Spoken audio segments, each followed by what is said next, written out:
Hi everyone, I'm Rebecca Bright, speech pathologist and the co-founder of TherapyBox. I hope you're all well this morning.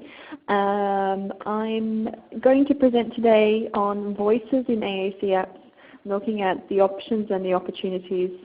So welcome.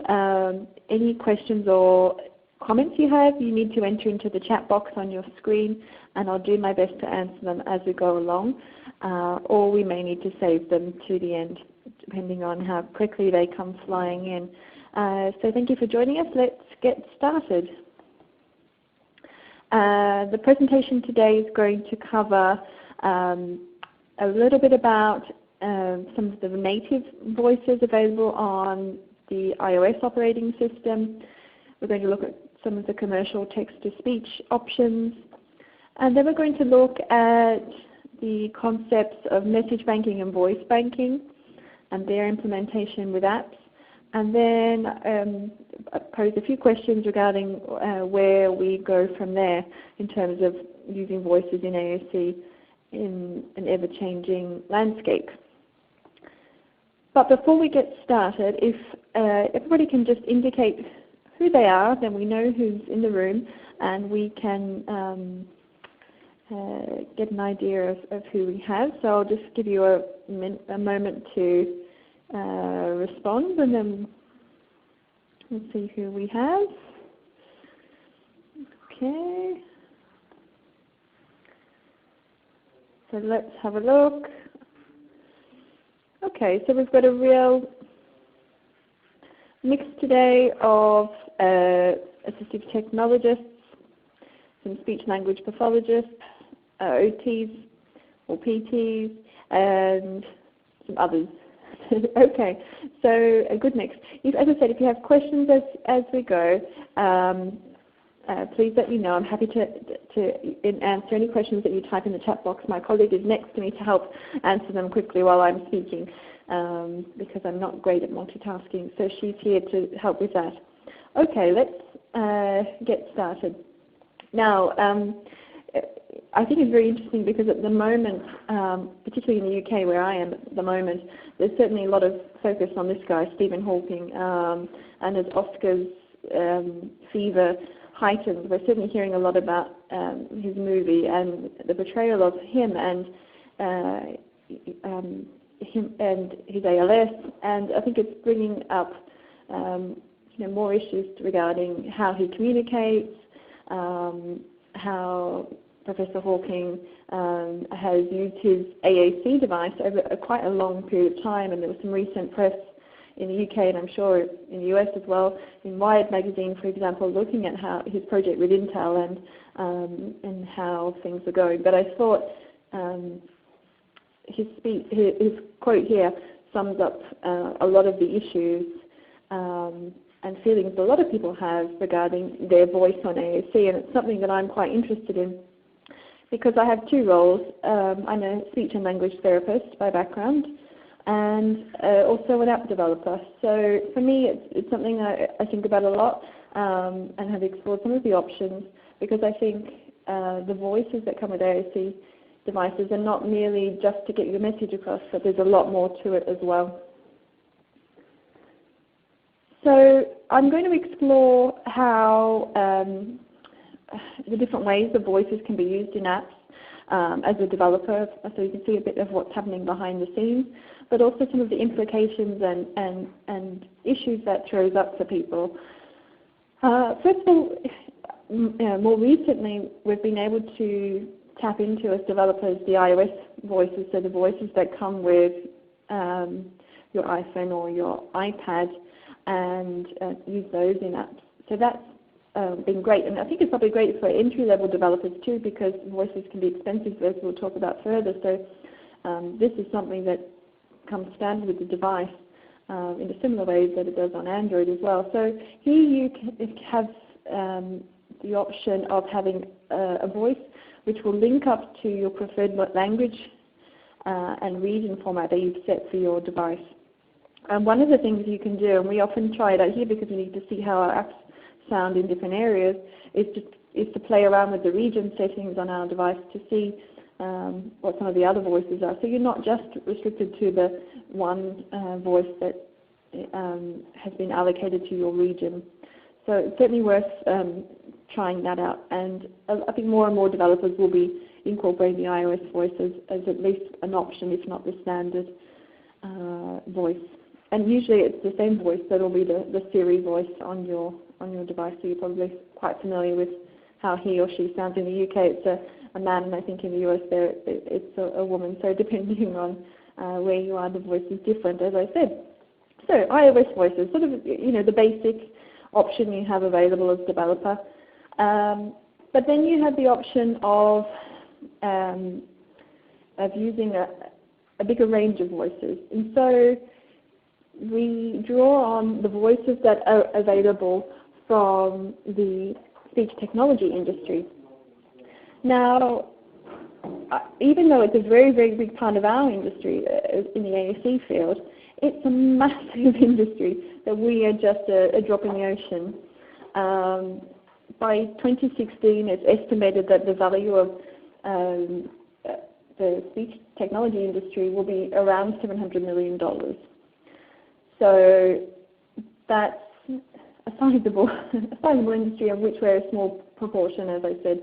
And most of the use of these commercial voices is in things like when you ring up to do your banking, and it talks you through the options, when you order a pizza, or things like Siri, or I'm sure you can all think of voices that you interacted with today during your normal routine.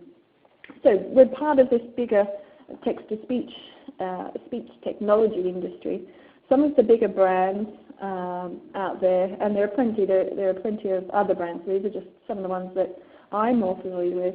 Companies like Nuance, who are used natively in the iOS device, but also you probably know them from the Dragon Dictation as well. There's and you'll hear them every now and again. They have a very wide stable of voices. Acapella, who you would have probably heard in a lot of communication apps like Protocol to Go.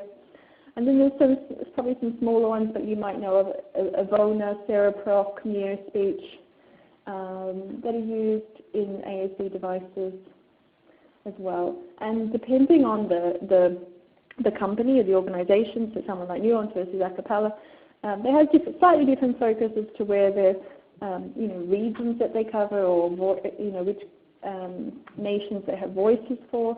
So there are certainly variations. So as a developer, there's things to consider when you're deciding which company to license voices from. The benefit of working with a large commercial organization like Nuance or Acapella is that because there's a lot of money in this industry, as you saw, it means that the products and the voices as a whole are generally evolving and improving in quality. So that's great, and I think I can hear certainly the improvement in the last couple of years in terms of the quality of voices, and we've seen that in our apps, that the newer voices certainly sound better, in my opinion. And it also means that because people are using voice engines in a whole lot of apps, not just AAC, but in a huge range of language learning or navigation apps, that the integration for developers is relatively easy, and these companies all make it so that you can plug in their voices without too much difficulty. But there are challenges. As I said, these voices are designed primarily for a much bigger, broader mainstream market, and not so much the AAC industry. And so you can imagine some of the limitations that has. We know that that means there are less child voices available. I think the Acapella voices really got a lot of attention in this industry, didn't they? Because they were introducing child voices a couple of years ago. So I think that's a step in the right direction. But generally, this industry, the speech technology industry in general, don't have a great deal of child voices because I don't think you're going to want to do your phone banking with a child voice responding to you. So that's one of the challenges. They're also fairly costly, and you don't have a huge room of movement to negotiate on fees and license fees for these things, because they're big companies, and makes it harder for smaller companies to negotiate with. And one of the other limitations, which you may or may not realize, is actually the size of these voice files. We talked about how they're much better quality, but that does come at a cost, the cost of the size of the voice engine that goes into an app. And so that can make an app really heavy in terms of size of how big your whole app has to be to carry these voices. And of course, the more voices you have, the bigger the app. So I think that's one of the challenges with commercial voices that we have as well. Vicky, you've asked the question, but I'm going to come back to that because I've covered that in quite a bit of detail later on. So I won't answer your question just now, but it's a good reason for you to stay tuned. Okay, so great. So we've got these voices. So for example, in our apps that we've released, we use the nuance voices. And there are opportunities for us to not just have them as playing the text that you enter, but you can do things. You can adjust pitch or the intonation of the voice a little. You can adjust whether it's a deep voice or a high-pitched voice. You can't adjust individual words typically, but you can adjust the overall sort of baseline pitch for that voice. You can adjust pitch intonation a little bit using the normal punctuation as you compile a message.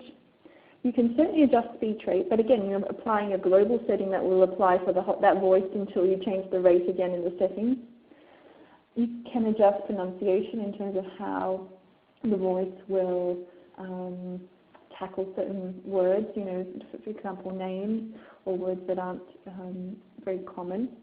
And with some of the text-to-speech engines, you can use things like emoticons, so adding a laugh or some of the non-linguistic vocalizations that somebody might want to use within an app. So that's really an opportunity.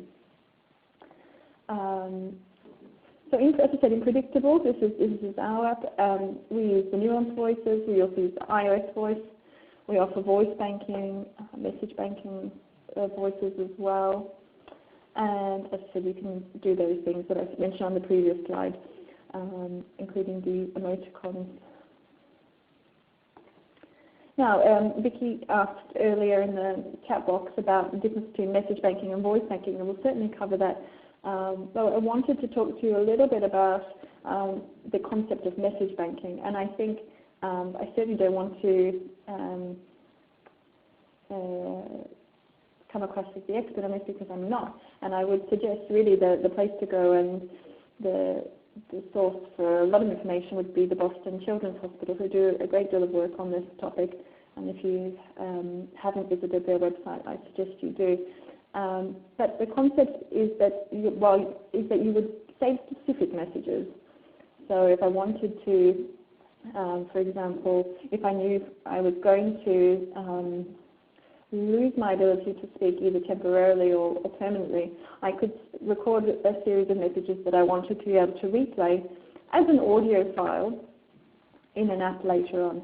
So I would record the audio, and I can do that, for example, just on the iPad itself, or I could do it on my desktop computer with a microphone if I wanted slightly better quality, but I can do it on the iPad as a sound file, save those files, and I would suggest for safekeeping saving them on a desktop of a computer or in a file or in Dropbox or somewhere, and then I can import those into certain apps that allow you to do that.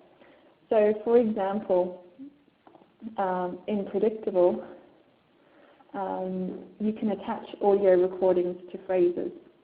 So I could have "How are you?" and I could have saved my recording of that using my own speech to do that. Now, of course, when I want to type something novel, I need to go back to my keyboard and type. The regular text-to-speech engine is going to come into play there. But I have the option of going between, so I can switch between those.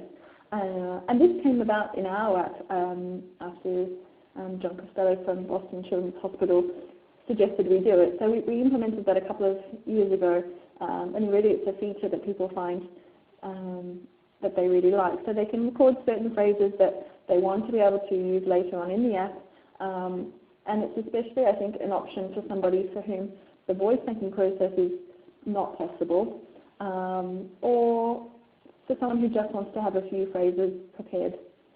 So that's what message banking is.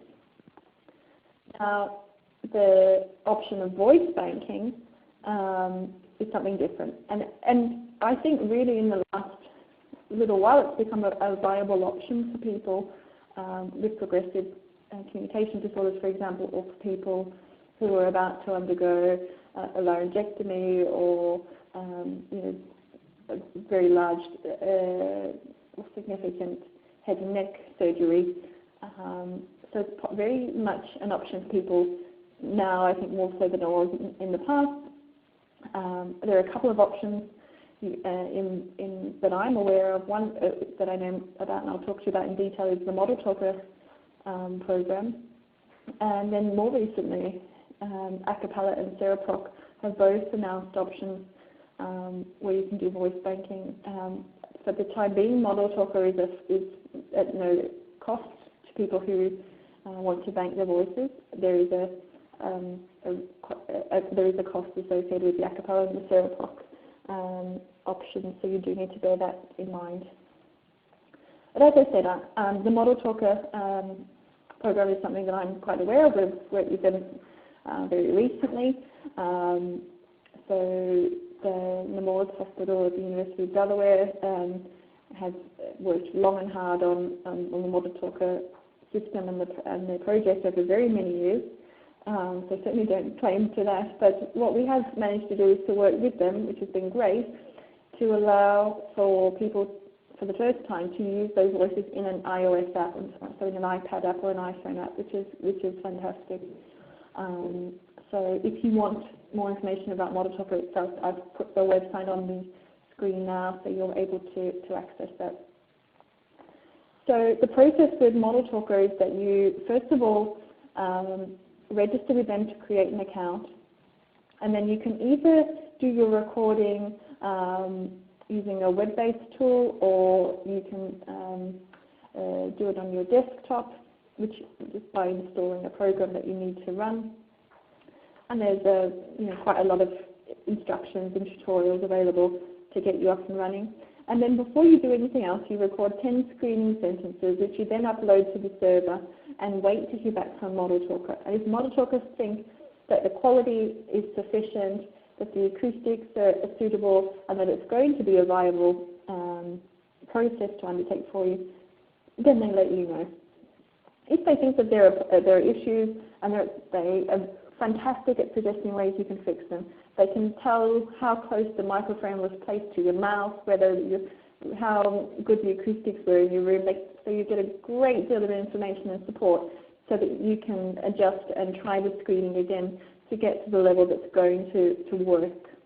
And that's important because then you need to record the full inventory of 1,600 sentences. So that, as you can imagine, probably takes around 6 hours. And so you want to have a fairly good indication that it's going to be a viable process for you before you go down the road of recording the 1,600 sentences.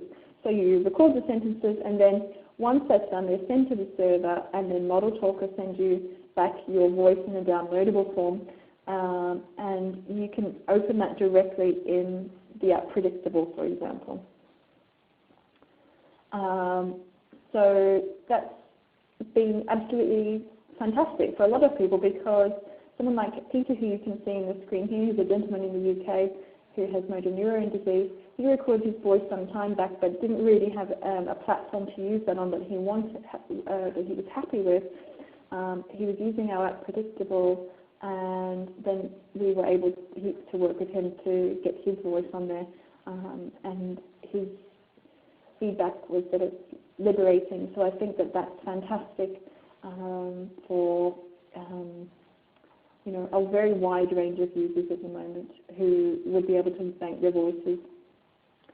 Now I think there are certainly some considerations with banking your voice, and it's not something that everyone can do.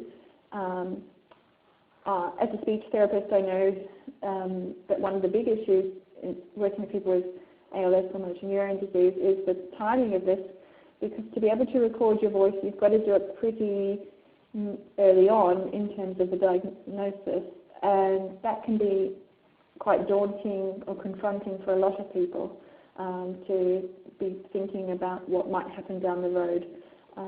So people need to be able to bank their voice at the right time when they have the the endurance that to be able to do it, that their voice is of a quality that they can do it, and that physically it's something that's possible. Like I said, it takes around 6 hours, so you need to be able to do that. And someone with ALS, you might be doing it in short stints, for example, and it takes a lot of effort. So I think those things are really important considerations when thinking about banking your voice. One of the things that I think is certainly going to be something that people are looking into is the concept of proxy voice banking. So for somebody who is not able to bank their own voice, having somebody who shares the vocal characteristics that they do bank their voice and using that voice. So for example, I have a sister who's only a couple of years younger, and I know when she and I on the phone sound very similar. So I would think, for me, that would be a great voice to have, rather than a generic text-to-speech voice. So that may be something that you might consider. So that's about proxy voice banking. Dallas has asked the question, he's saying, are a cappella and Theraproc voice banks accessible by general apps? I don't have a great deal of information about it at this stage, but I know that a cappella is certainly working with developers on how they can integrate the voices into their apps. So I think the apps need some way, the app developers need to build into their apps some way of using the voices. So that's probably the stage that people are at the moment. More generally, and so this is not just voice banking, but more generally, I think some of the things, the considerations that I think people think about when they're thinking about choosing a voice some of these factors. Of course, regionality, and I know, it's sounding very different from one state to another state is possible. Same in the UK, from north to south and east to west. The voices are very different, and often these voice companies have, a small range of regions available. The age, and we talked about the lack of children's voices currently available. And interestingly, I think the next 2 points, longevity and portability. So you heard what Stephen Hawking said at the beginning about wanting to keep his voice.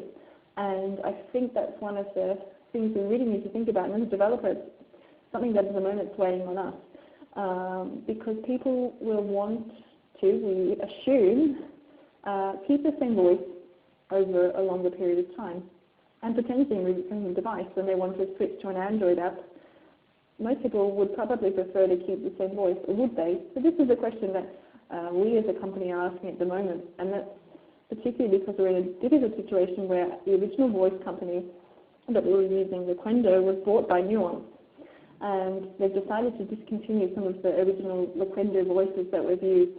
So we're in a predicament where we're needing to move away from some of the voices we originally provided, and some of our customers will have to switch voices or not update their apps. So we're in a situation at the moment where we're really thinking about these issues, and I think one of the issues of working with big companies that make their money in other ways, largely, and as I said, in quite a small percentage of their sales, it makes it difficult for them to maintain voices that they feel are outdated. So anyway, that's one of the big issues I think that we may all face in the future. Of course, intelligibility of the voice, how clear it is, and how easy it is to perceive the words by others is very important, but also the perception of how do you feel about the voice representing you. So things about identity and how others perceive you are huge issues for a lot of people who use AAC, I think. And I think, we hear from people, for example, who, choose voices that aren't regionally suited to them. So we've got people in the UK who might use a North American voice or an Australian voice because they prefer the way that voice sounds than the UK voice, perhaps. So there's certainly lots of factors to consider. As I said, there's lots of challenges too that I can see that the voices at the moment. There's a lack of children's voices, I keep saying. There's also difficulty with expressing emotion, you can't do things, apart from turning up your volume, you can't really shout with a text-to-speech voice, nor can you whisper. I talked about the challenge that we're facing, which is we're reliant on nuance, and they're discontinuing some of our voices, so what do we do? And then one big challenge, which is people have been reporting to me, is too that you can enter a room and you might hear somebody else with your voice. So if more than one person, for example, is using you on Susan, then that can present certainly an interesting challenge or opportunity. So for me, I think there's some of the challenges, but I would like to throw it open to everybody as well. What are some of the challenges that you perceive with the current state of the voices in AAC? And Dallas has made a comment which I'll share, which is sort of suggesting that about female versus male voices, and the ones on speech generating devices seem more pleasant and understandable for female voices. I think often that's right, but sometimes sometimes people prefer to have a voice that better represents them. So I think that's some good comments there. So any other challenges that people perceive currently with the voices that are available in the market?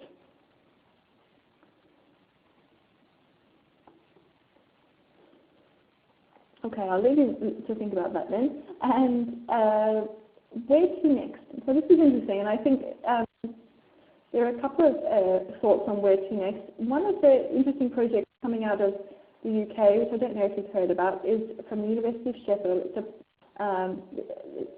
It ran a research study looking at a program that they had devised that they'd called regHPC in the project, and speech in, speech out. Not as simple as it sounds, and it's designed for people, say, with dysphagia, and instead of necessarily say the message that you want to be spoken out, but you enter a shortcut, for example, that you might want to use on the way out as well. So that's something that's on the horizon. But otherwise, I think we're looking to better quality voices, perhaps more voice to be open source and freely available. I think there'll be more around voice donations and people donating their voices for others to use. And I don't know if you've seen the TED Talk, for example, from Rupal Patel and the work that she's doing, but I think that there'll be more around donating voices, and she's also looking at how you can integrate voices for people who might not be able to bank their own, but you might be able to lift some of the intonation and the prosodic elements from somebody's voice, say someone with quite significant dysarthria, and use it with the voice of a proxy and merge those together. So something certainly interesting space to watch. But as I said, in an industry that's got lots of money, to the speech industry in general, we can assume there's going to be more innovation. So I think that's certainly something to think about. Are there any what other things what do you hope for, or what do you envisage might be changes that will happen in the voice industry? Perhaps if you want to share your thoughts, you can. And Dallas brings up the project called Talkers out of Israel, and I don't know a great deal about it yet. I know that there's certainly a lot of talk in the press about it. Again, they're looking at speech in and speech out as a method, and I think that's probably the next big challenge for people in terms of our industry. So with that, and right on time, or just a little over, I'll thank you for your time. And if you have any questions, I'm very happy to answer those, either in the chat box now for the next minute or so, or otherwise feel very free to email me at the address on the screen, or visit our website, or you can tweet us. And I look forward to answering any questions you might have. And I hope that it's certainly given you some food for thought about the use of voices in AAC. Okay, I'll thank you and wish you a good day. Thank you. Bye.